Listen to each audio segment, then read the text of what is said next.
Apply DCTL and PFX remix, set it up as you wish, and then use random sliders, which are added in the new version.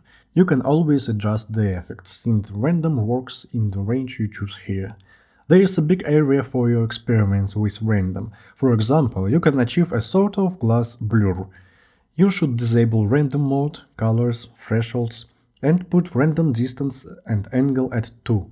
Enable checkboxes with low and high thresholds. Put distance at about 10 and keep the angle at 360. And choose Mod Pixel Fall. This effect is not perfect, you may see artifacts in some situations. Another example is pixel sorting with grain shading.